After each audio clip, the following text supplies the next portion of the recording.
जय जगन्नाथ। ओडिशा दिवस अवसर रे प्रत्येक ओडिशावासी एवं राज्य बाहरी तथा विदेश रे रहुतबा प्रवासी ओडिया भाई भूणी मानू मोर अभिनंदन और शुभेच्छा। महाप्रभु श्री जगन्नाथों आशीर्वाद रे ओडिशा आज एक स्वतंत्र राज्य भावरे 90टी गौरवमय वर्ष अतिबाहित करी विकास पथरे आगे चली। भाषा भित्तिरे प्रथम स्वतंत्र राज्य होबार गौरव हासिल करिछि आम ओडिशा।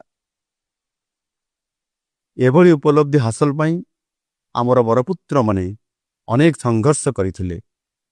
एही अवसर रे समानक प्रति मोर भक्तिपूत श्रद्धांजलि अर्पण करुछि। ओडिया जाति तार भाषा साहित्य और संस्कृति पई सबुबले निजर अस्मिता को अनुभव करि आसिछि। जगन्नाथंकर भक्ति रे ओडिसी संगीतर रागरे एवं ओडिसी संबलपुरी और विभिन्न आदिवासी नृत्यर छंदरे ओडिया जाति निजर परिचय को उज्जवल करि आसिछि।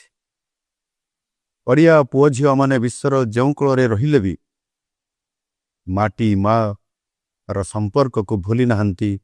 विदेश माटी रे ओडिया पर्व पर्वाणी पालन करी ओडिया खाद्यर बास्नारे निजको हजाई दे निजर मौलिक सत्ता सहित जोड़ी हो रही। 90 वर्षर लंबा यात्रा अनेक घात प्रतिघात दे ओडिशा आज विकास यात्रार एक उत्साहजनक मोड्रे पहुंची। एक नुआ आशा नुआ भरोसा और विश्वासर सहित एक नुआ इतिहास लिखा अग्रसर होइछि। आगामी 10 वर्ष स्वतंत्र ओडिशा तार 100 वर्ष पूरण करिवो। जेतेबेले ओडिशा हेब समृद्ध ओडिशा ता सहित विकसित भारत रे देशर ग्रोथ इंजिन हेबा पाई मध्य आम ओडिशा प्रस्तुत। एही 10 वर्ष प्रत्येक ओडियांक पाई संकल्पर वर्ष हेउ।